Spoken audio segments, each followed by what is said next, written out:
आप सभी लोग गवर्नमेंट के सभी रूल्स को फॉलो कर रहे होंगे। जब आप गवर्नमेंट के सभी रूल्स को फॉलो कर ही रहे हैं तो घर पे बैठ के स्टडी भी कीजिए और अपना कंसेप्ट भी क्लियर कीजिए। उससे पहले अब अगर आप लेक्चर पहली बार आए हैं तो लेक्चर को लाइक कीजिए, शेयर कीजिए, अपने सभी फ्रेंड्स के बीच में शेयर करते रहिए, बिकॉज अब सभी को इसकी ज़रूरत है। शायद आपकी एक शेयरिंग जो आपको एक अच्छा सा थैंक्स दिला सकती है। तो आज मैं एक्सप्लेन करूंगा चैप्टर नंबर 15, जिसे हम प्रायिकता, संभावना या फिर इंग्लिश में प्रोबेबिलिटी भी कहते हैं। इस चैप्टर को मैंने यहाँ पे 6 पार्ट में डिवाइड किया है। एक सिक्का उछलना, 2 सिक्का उछलना, 3 सिक्का उछलना, जिसे हम इंग्लिश में कॉइन थ्रो कहते हैं, 1 पासा और 2 पासा, जिसमें से आज ये 5 चीज़ मैं आपको एक्सप्लेन करूंगा और कार्ड को नेक्स्ट लेक्चर में एक्सप्लेन करूंगा, because it is also very important. तो सबसे पहले यहाँ पे जान लेता हूँ कि इस चैप्टर में हमें सबसे ज़्यादा क्या जानना है कि निश्चित घटना किसे कहते हैं और अनिश्चित घटना किसे कहते हैं। गुजराती में कहेंगे हम शक्य और अशक्य, और इंग्लिश में कहते हैं सर्टेन और ascertain. The sunrise in the east, यानी कि सूरज का पूर्व में उगना, ये किसी घटना है, निश्चित घटना है, ये सनातन सत्य है, यूनिवर्सल ट्रूथ है, इसे कोई चेंज नहीं कर सकता है। इसलिए इसकी संभावना यानी कि प्रोबेबिलिटी होगी 1, यानी कि निश्चित घटना की संभावना होती 1। सेम यहाँ पे अनिश्चित घटना जो होती असर्टेन इवेंट, दैट मीन्स जैसे सब ज़्यादातर लोगों के मुँह से आपने सुना होगा 2 और 2 5 होता है, क्या वो कभी हो सकता है? 2 और 2 5 नहीं हो सकते। दैट मीन्स 2 + 2 = 4 ही होगा। तो कैसी घटना हुई? अनिश्चित घटना हुई, यानी कि अनसर्टेन इवेंट। तो इसकी संभावना कितनी होगी? 0। आई होप आप समझ गए। निश्चित घटना की संभावना 1 और अनिश्चित घटना की संभावना 0 होगी। अब उससे पहले मैं बताना चाहता हूँ, यहाँ पे हम सीखने वाले 1 सिक्के को उछालना, 2 सिक्के को उछालना, 3 सिक्के को उछालना। तो सबसे पहले मैं आपको यहाँ पे सिक्के दिखाने वाला। आई होप आपको यहाँ पर अच्छी तरीके से दिखाई देता हूँ। आपको सिक्के दिखाई दे रहे हैं। यहाँ पे देखो, सबसे पहले ये जो आपको दिखाई दे रहा है जहाँ पे इंडिया लिखा हुआ है और 3 शेर दिखाई दे रहे हैं। एक्चुअली में 4 है बट हम लोग 3 ही देखते, बट अभी आपको ध्यान रखना है। यहाँ पे जो कॉन्सेप्ट आपको दिखाई दे रहा है इसे हम हेड कहते हैं, हिंदी में इसे चित और गुजराती में इसे छाप कहते हैं, राइट ना।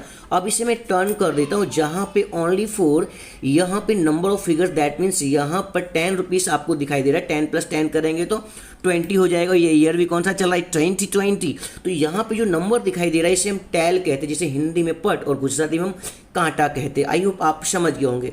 तो पहला क्वेश्चन क्या था? एक सिक्के को उछालने पर, अगर मैं एक सिक्के को उछालता हूँ या तो हेड आएगा या तो टेल आएगा, और कुछ हो सकता है? नहीं हो सकता है। और इंग्लिश में कहेंगे 1 कॉइन थ्रो। तो मैं यहाँ पे लिख देता हूँ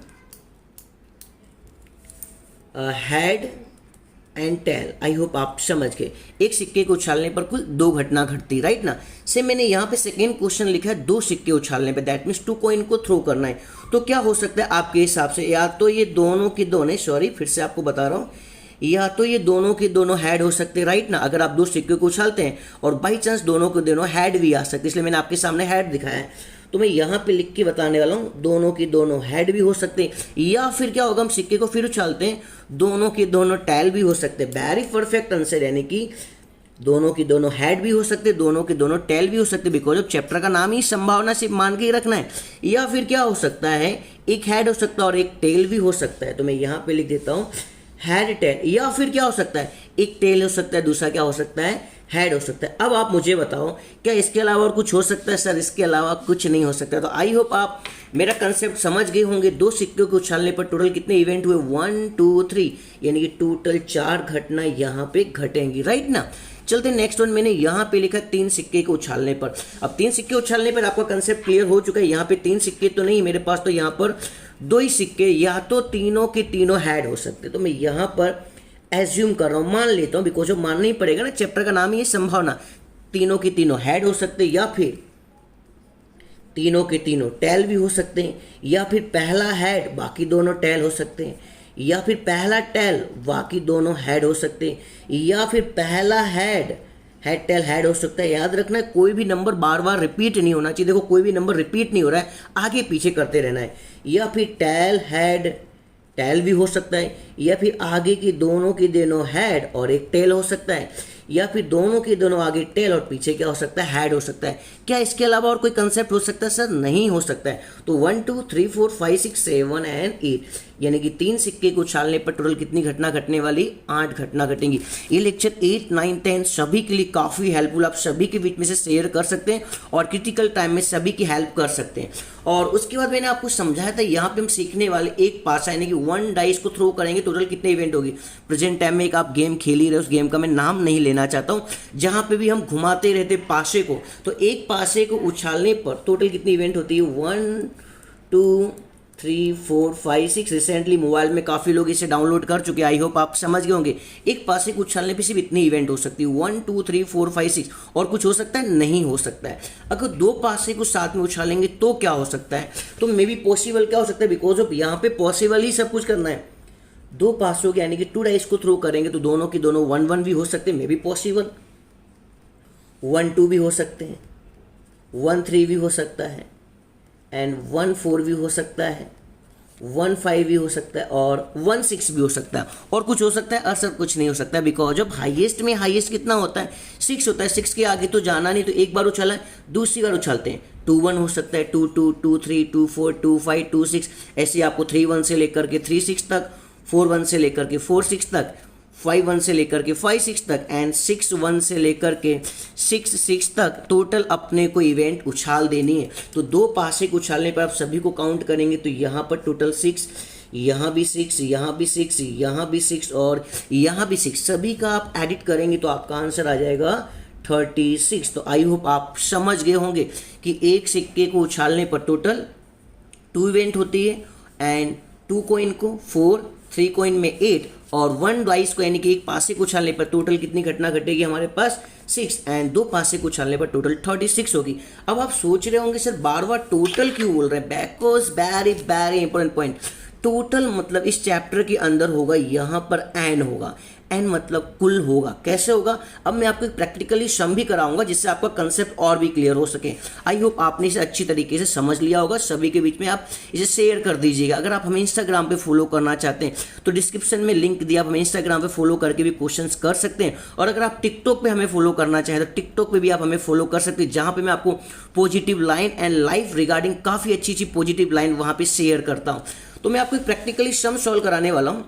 लाइक एग्जाम्पल इस टाइप का कोई सम आ जाता है। वैसे तो यहाँ पर इस चैप्टर के अंदर सिर्फ एक ही फॉर्मूला यूज करना है, P of A is equal to M upon N, जहाँ पे M का मतलब होता है अनुकूल परिणाम और N मतलब तो समझाई दिया टोटल। बाई चांस ऐसा कोई क्वेश्चन आता है इस चैप्टर को सीखने के बाद, दैट मीन्स इस लेक्चर को सीखने के बाद इस टाइप के कोई भी सम आएंगे आप 100% लगा सकते हैं। होमवर्क में सभी सम लगा लेना जितने आपको आ जाए इस टाइप के। बाई चांस ऐसा क्वेश्चन आता है 3 सिक्के उछालने पर 3 कॉइन्स थ्रो, तो सबसे पहले आपको क्या करना है? 3 सिक्के को उछालने पर टोटल कितनी इवेंट होती है वो लिख देनी। मैंने यहाँ पे लिख के रखी है, आई होप आपको दिखाई दे रहा होगा। टोटल कितनी इवेंट होती है? 8 इवेंट होती है। तो आप यहाँ पे उछाल सकते हैं, राइट, और लिख सकते हैं। क्वेश्चन क्या है? समान अंक आते, ऑल आर इक्वल इवेंट होते हो। 3 सिक्के उछालने सभी के सभी इक्वल इवेंट आते हो, समान अंक आते हो। तो देखिए 3 सिक्के को उछालने पर ऐसे कितने इवेंट जो इक्वल हैं? ये देखिए तीनों के तीनों इक्वल, यानी कि हेड हेड हेड और टेल टेल टेल, यानी कि टोटल कितनी इवेंट है जो इक्वल इवेंट में आती है, यानी कि समान अंक में आती है। सर ओनली 2 इवेंट है, वो कौन कौन सी है? सर वो तीनों के तीनों हेड, दैट मीन्स समान अंक है, एंड तीनों के तीनों टेल यानी कि समान है। तो टोटल कितने इवेंट हुए? सर 2 इवेंट हुए। तो m इज इक्वल टू मैं लिख सकता हूँ यहाँ पर 2, और पूरे चैप्टर में एक ही फॉर्मूला चलेगा जो मैंने यहाँ पे लिखा, P of A is equal to M upon N। तो m कितना हो चुका है आपका 2, और n मतलब टोटल इवेंट, कुल परिणाम कितने थे 3 सिक्के को उछालने पर? ये आपको दिखाई दे रहा होगा, कितने हैं? 8, दैट मीन्स 8 है। तो आप यहाँ पे राइट कीजिए 8, 2 अपॉन 8 शॉर्ट कर दीजिए, अगर ना आता तो कोई प्रॉब्लम नहीं। 2 1 2, 2 4 8, 2 1 कम 2, 2 चौक 8। आई होप आप समझ गए। इस टाइप के कोई भी सम आएंगे, एक सिक्के को उछालने पर, 2 सिक्के को उछालने पर, 3 सिक्के को उछालने पर, आप सभी के सभी सम लगा सकते हैं। फिर मैंने एक और क्वेश्चन आपके लिए यहाँ पे रखा हो, 2 पासे को उछालने पर, यानी कि 2 डाइस थ्रो करना है। तो सबसे पहले आपको पता ही है 2 पासे को उछालने पर टोटल हमारे पास कितनी इवेंट आती है? 36, यानी कि आपको क्या मिल चुका है? सर हमें सबसे पहले तो मिल चुका है n मिल चुका है। अब यहाँ भी सेम क्वेश्चन रखने वाला हूँ, और क्वेश्चन क्या है? समान अंक आते हैं, यानी कि ऑल इवेंट्स आर इक्वल, सभी के सभी इवेंट इक्वल हो जाएं। तो देखते हैं 2 पासे को उछालने पर समान अंक आते हैं, टोटल कितनी घटना है, टोटल कितने इवेंट आपको दिखाई दे रहा होगा। देखो 1 1 इक्वल है, 2 2 इक्वल है, 3 3, देन 4 4, 5 5 एंड फाइनली 6 6। टोटल कितने इवेंट हुए? 1 2 3 4 5 एंड 6, यानी कि टोटल यहाँ पर 2 पासे को उछालने पर समान अंक आते हुए ऐसी टोटल कितनी घटना थी? सर 6 थी। तो m इज इक्वल टू कितना हो गया? 6 हो गया। पूरे चैप्टर में एक ही फॉर्मूला आपको यूज करना है, P of A is equal to M upon N। तो m तो कितना हो चुका है? 6, और 2 डाइस थ्रो करने पे, 2 पासे को उछालने पर कुल कितनी घटना घटती थी हमारे पास? 36। तो आप यहाँ पे सिंपली अपॉन में लिख दीजिए 36, किसके हिसाब से? अपने फॉर्मूले के हिसाब से।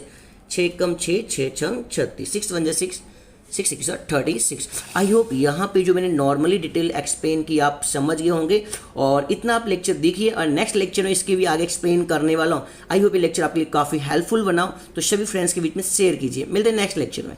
Thank you very much.